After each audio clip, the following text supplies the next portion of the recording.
মাস্তানি কতকাল চলে? সূরা আনাম ৬১ থেকে ৬৯ আয়াত।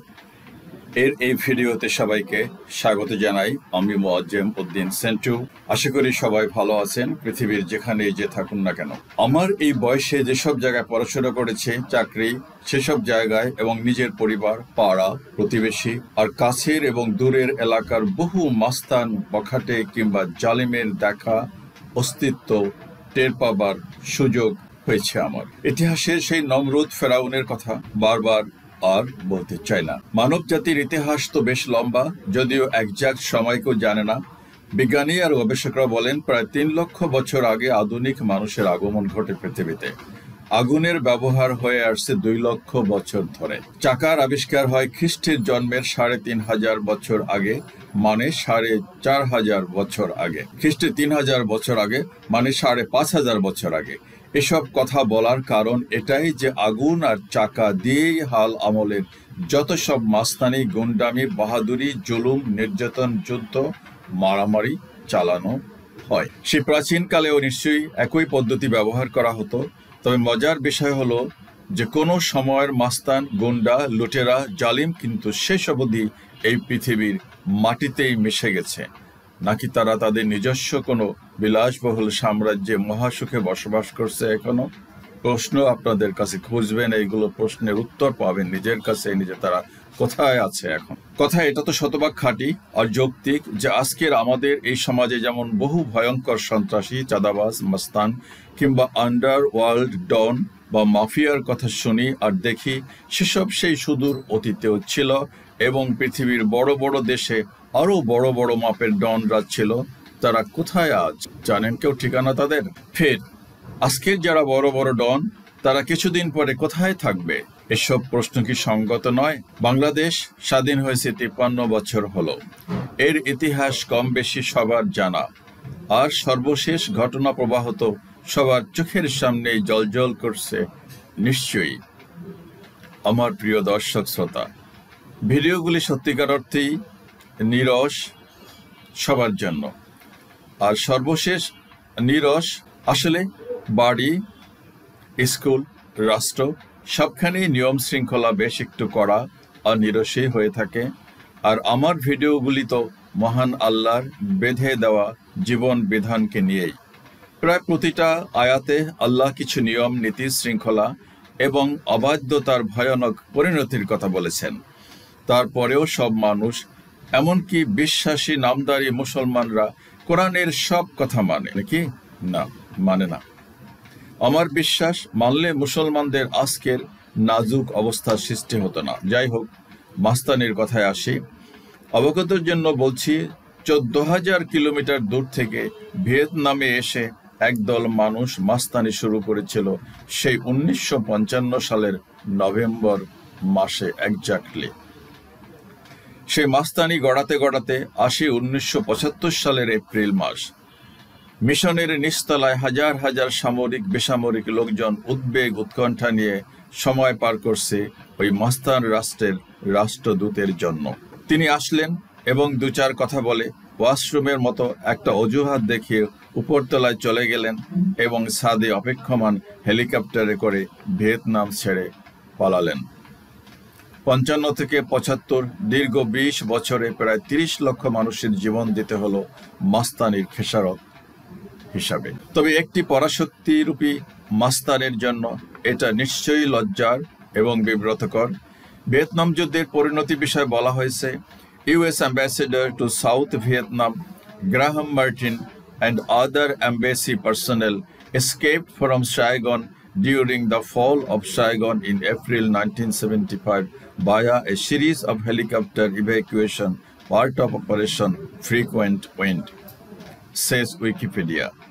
The evacuation was initiated after Tan Son Nhat Airport was closed due to the North Vietnamese shelling, making helicopters the only viable means of escape.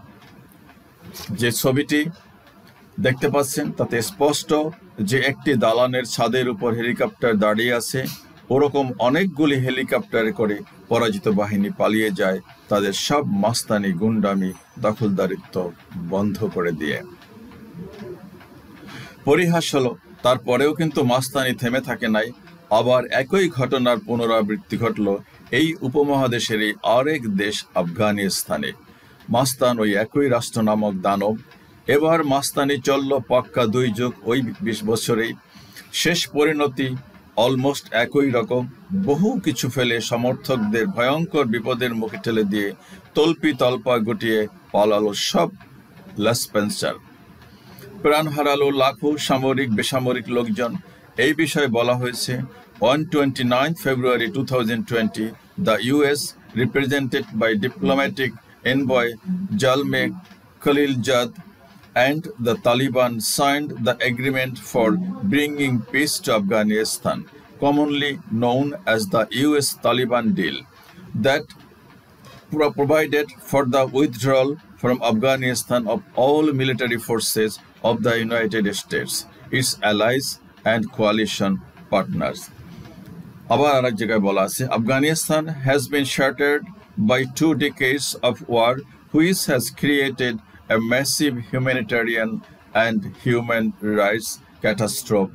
An estimated 1.7 million people have been killed and another 2 million permanently disabled. কি বুঝছেন? আপনার আমার মতন মানুষই তো তারা ছিল। ছবিতে দেখা যায় কি ভয়ঙ্কর এক দৃশ্য। জীবন বাঁচাতে প্লেনে চড়ে পালাবার জন্য মানুষের ভিড় আর ধাক্কাধাক্কি। শোনা যায় বহু মানুষ প্লেনের চাকা ধরে ডানায় বসেও পালাবার চেষ্টা করেছিল। আমরা দেখছি তো সেই সময়কার ভিডিও সেদিন। সর্বশেষ সংযোজন বাংলাদেশের ইতিহাস। আশা করি বর্ণনা ব্যাখ্যা বিশ্লেষণের দরকার নাই। সেই একই চিত্র হেলিকপ্টারে করে তল্পি তল্পা নিয়ে পলায়ন। সেই ঐতিহাসিক ছবি ভাইরাল হয়ে ঘুরছে পৃথিবীর সমগ্র মিডিয়ার জগতে। দেখতেই পাচ্ছেন হেলিকপ্টার। এমনটা তো না হলেও পারত। বাবা, প্রবাদ আছে, culprits never go unpunished, no cause no effect, কিংবা টিট ফর ট্যাট। আশা করি যা বোঝাতে চাইছি তা সবার কাছে বোধগম্য। তাই এবার শুরু করছি আজকের মূল আলোচনা। সূরা আনামের আয়াত 61 থেকে 69-এর পরম দয়ালু আর নিরতিশয় করুণার আধার মহান আল্লাহর নামে, এবং দেখতে চাই কি যোগসূত্র আছে আমার ভিডিওর টাইটেল এবং ওসব আয়াতের সঙ্গে। আয়াত 61। তিনি সমগ্র সৃষ্টিকুলের উপর পূর্ণ কর্তৃত্বশীল, ক্ষমতাবান এবং মহাপ্রতাপশালী। তিনি এই প্রেরণ করেন হেফাজতকারী, রক্ষক বা রাসূল। কোনো মানুষের মৃত্যুর সময় উপস্থিত হলে আমার প্রেরিত প্রতিনিধি, দূত কিংবা ফেরেশতারা তার মৃত্যু ঘটায় প্রাণহরণের মাধ্যমে। নিজেদের কর্তব্য সম্পাদনে তারা বিন্দু মাত্র ত্রুটি করে না। আমার ব্যাখ্যা, হ্যাঁ, কর্তৃত্ব ফলানো কিংবা মাস্তানি অলমোস্ট সে একই অর্থ। দেখা যায় অহরহ এখানে সেখানে মাতুব্বরি, কর্তৃত্ব ফলানো কিংবা মাস্তানি করতে আমাদের এই সমাজেই। বাট মহাকালের তুলনায় সেই কর্তৃত্ব কিংবা মাস্তানির সময় কয়েক সেকেন্ডের জন্য মাত্র, কিন্তু সমগ্র মহাবিশ্বের উপর কর্তৃত্ব, মাস্তানি কিংবা মাতুব্বরি মহান সৃষ্টিকর্তার অনন্তকাল ব্যাপী। আর তার কর্তৃত্ব বাতাস, পানি, মাটি, পাহাড়, পর্বত, আসমান, জমিন সবকিছুর উপরে। নট দ্যাট যে একটা মহল্লায় বা একটা জেলায় বা একটা দেশে। আছে বা ছিল ইতিহাসে এমন কেউ যে কিনা বাতাসের সাথে মাস্তানি করার সক্ষমতা দেখিয়েছিল? বাবারা, বিষয়টা জটিল কিছু নয়। বোঝার, উপলব্ধি করার জন্য শুধুমাত্র খানিকটা পরিপক্কতা বা ম্যাচিউরিটি দরকার। আজ নহলেও বয়স যখন 50 ক্রস করবে তখন অবশ্যই রিয়েলাইজ করতে শুরু করবেন সবাই। সেই পর্যন্ত আল্লাহ সবাইকে অবকাশ দিয়েছেন। সবার জন্য শুভকামনা। আয়াত 62। অতঃপর তাদের সবাইকে প্রকৃত সৃষ্টিকর্তা ও প্রতিপালকের নিকট ফিরিয়ে নেওয়া হবে। সাবধান, সমগ্র বিষয় হুকুম ও আদেশ নিষেধ প্রদানের একচ্ছত্র কর্তৃত্ব ও ক্ষমতা তারই, আর হিসাব গ্রহণে তিনি সর্বাপেক্ষা তড়িৎ গতিসম্পন্ন। আমার কথা, পৃথিবীর কোনো মাস্তানের পরিত্রাণ মেলে নাই সৃষ্টিকর্তার একচ্ছত্র কর্তৃত্ব ও ক্ষমতার বলয়ের বাইরে গিয়ে কিছু করার। শতভাগ মাস্তানকে মহাপরাক্রমশালী মাস্তান আল্লাহর কাছেই ফিরে যেতে হয়েছে, এবং ফের একদিন তার মুখোমুখি হতে হবে জবাবদিহি করার জন্য। বিশ্বাস করা বা না করা যার যার, তার তার বিষয়। আয়াত 63। তুমি তাদেরকে জিজ্ঞেস করো, স্থলে, পানিতে বা আকাশে মহাবিপদে তারা যখন নীরবে নিভৃতে অনুনয় বিনয় করে মুক্তি আর পরিত্রাণ কামনা করে এবং বলতে থাকে, তিনি আমাদের নাজাত আর মুক্তি দিলে আমরা অবশ্যই কৃতজ্ঞ থাকব। তখন কে তাদের ডাকে সাড়া দিয়ে রক্ষা করে? অতি বাস্তব কথা। চোখ বন্ধ করে সবাই নিজেকে প্রশ্ন করলেই সঠিক উত্তর পেয়ে যাবেন সুনিশ্চিত। যখন মহাবিপদে, যখন ঝড়, ভূমিকম্প কিংবা সমুদ্রে, সাগরে লঞ্চ ডুবি, জাহাজ ডুবির মুখোমুখি হতে হয় অ্যাক্সিডেন্টে, তখন কাকে ডাকে? যে বড় বড় নাস্তিক, তারাও আল্লাহ বাঁচাও। ওকে, আয়াত নম্বর 64। তুমি ওদেরকে আরো বলো, আল্লাহ তোমাদের ডাকে সাড়া দিয়ে বালা মুসিবত থেকে তোমাদেরকে নাজাত দেন, রক্ষা করেন, কিন্তু তারপরেও তোমরা শিরক করো, তার অংশীদার বানাও। রূঢ় বাস্তবতা। এখনই আল্লাহকে ডাকে, পরক্ষণেই আল্লাহর সাথে আরেকটা কিছুকে সংযোগ করে, অমুকে বাঁচাই দিছে। আয়াত নম্বর 65। তুমি বলে দাও, আসমান কিংবা পদতল থেকে আল্লাহ তোমাদের জন্য গজব, আযাব প্রেরণ করার সক্ষমতা রাখেন। তোমাদেরকে দলে দলে বিভক্ত করে এক দল দ্বারা অপর দলকে নির্যাতন, নিষ্পেষণ, জুলুমের স্বাদ গ্রহণ করতে পারেন। দেখো কিভাবে আমি আমার আদেশ, নিষেধ কিংবা উপদেশ সমূহকে বারবার নানা ভাব ও ভঙ্গিমায় বর্ণনা করি, যাতে তারা সুস্পষ্টভাবে বুঝতে ও উপলব্ধি করতে পারে আমার কথা। দেশ তথা পৃথিবীর ঘটনা প্রবাহ পর্যালোচনা করলেই সব কথার যথার্থতা খুঁজে পাওয়া যাবে, তবে তার জন্য অবশ্যই কিছু জ্ঞান আর প্রজ্ঞা থাকা দরকার। এক দলকে দিয়ে আর এক দলকে শায়েস্তা করে। আকাশে বা পদতল থেকে যে বিপদ আপদ আসে, কার কারণে আসে, কে সেগুলোকে নিয়ন্ত্রণ করে? 66। তোমার সম্প্রদায়ের লোকেরা আযাবকে অস্বীকার করেছে, কিন্তু বিষয়টা প্রমাণিত সত্য। তুমি বলে দাও যে তুমি নিজ থেকে কোনো কিছুর আদেশ নির্দেশ দেবার ক্ষমতা প্রাপ্ত নও। ইতিহাস বলে পৃথিবীতে বহু পরাক্রমশালী জাতি মুছে গেছে ভূমিতে তাদের ঔদ্ধত্য, অবাধ্যতা এবং অপকর্মের জন্য। বহু সভ্যতা নিশ্চিহ্ন হয়ে গেছে। ইতিহাস খুঁজলেই পারবেন যদি ইতিহাসে আগ্রহ থাকে। আয়াত নম্বর 67। প্রত্যেক ভবিষ্যৎবাণী সত্যরূপে প্রকাশিত বা বাস্তবায়িত হওয়ার সময় নির্ধারিত আছে, আর সেসব তোমরা শীঘ্রই জানতে পারবে। বহু দার্শনিক, বহু বক্তা বহু ভবিষ্যৎবাণী করে। আমাদের ইসলামেও বহু ভবিষ্যৎবাণী আছে এবং সেগুলো যথাসময় কার্যকর অনেকগুলোই হয়েছে এবং হবে। এটাই ইসলামের কথা। ইতিহাস এসব কথার সাক্ষী বহন করে। আয়াত নম্বর 68। যখন তুমি দেখো তারা আমার আয়াতসমূহকে নিয়ে উপহাস ও সমালোচনা করছে, তখন তাদের থেকে নিজেকে দূরে সরিয়ে রাখো, যতক্ষণ না তারা ভালো কথাবার্তায় প্রবৃত্ত না হয়। শয়তান যদি তোমাকে এই নসিহত বা নির্দেশ ভুলিয়ে দেয়, তবে যখন এই স্মরণে আসবে, সঙ্গে সঙ্গে জালিমদের সঙ্গ ত্যাগ করবে।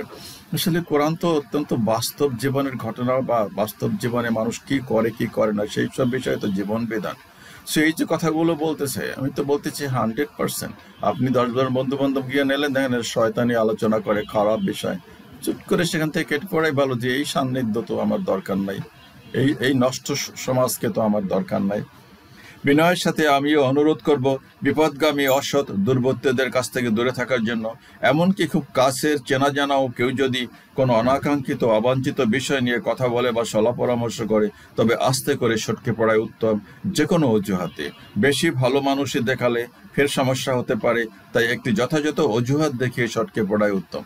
হ্যাঁ, একেবারে যে না তোর ভালো লাগে না, তোরা কি বাজে আলাপ করো, এই সমস্ত কথা না। দোস্ত আমার একটু কাজ আছে, এমার্জেন্সি, বাজার করতে হবে বা আম্মুর ডাক্তারখানায় নিয়ে যেতে হবে বলে ওখান থেকে সটকে পড়াই উত্তম, বুদ্ধিমানের কাজ। আবার কখনো কখনো ছড়ে গেলে তখন ভাববে যে ও আমাদের কথা বলে দেবে, ও আমাদের বিপক্ষে, ও খারাপ, ওকে আবার সাহায্য করবে। এসব না, চালাকি করতে হবে, ডিপ্লোম্যাটিক বুদ্ধি কাজ করতে হবে, বুদ্ধিতে কাজ করতে হবে। সটকে পড়াই উত্তম। অসৎ সঙ্গে সর্বনাশ কথাটা স্মরণে রাখলেই সবচেয়ে উত্তম। আয়াত নম্বর 69। আর জালিমদের কোনো অপরাধ, অপকর্মের দায়ভার খোদাভীরু বা তাকওয়া অবলম্বনকারীদের উপর বর্তাবে না, কখনোই না। তবে খোদাভীরু মানুষের কর্তব্য হলো জালিমদের সতর্ক করা, উপদেশ দেওয়া, যাতে তারাও তাকওয়া অবলম্বন করে পাপাচার হতে বিরত থাকে। আমি পরহেজগার, মুত্তাকি, আমাকে নিয়েই ভাববো, বিষয়টা তেমন নয়। বরং তাদের দায়িত্ব বিপথগামীদের সুপথে আসার আহ্বান জানানো, আড়ালে আবডালে পার্সোনালি, জনসম্মুখে কাউকে এগুলো না বলাই উত্তম। তবে নিশ্চয়ই পাপিষ্ঠদের পাপাচারের দায়ভার অন্য কারো উপর বর্তাবে না। আশা করি প্রত্যেকে কোনো রকমের মাস্তানি, জুলুম, কর্তৃত্ববাদী কাজে না জড়িয়ে বরং একজন বিশ্বাসী সৎ মানুষ হিসেবে একটি সুন্দর সফল জীবন গড়ে তুলতে সক্ষম হবেন একদিন। এই আশাবাদ নিয়ে আজকের ভিডিও এখানেই শেষ করছি। দেখা হবে শীঘ্রই ইনশাআল্লাহ পরবর্তী ভিডিওতে। আল্লাহ হাফিজ। আসসালামু আলাইকুম।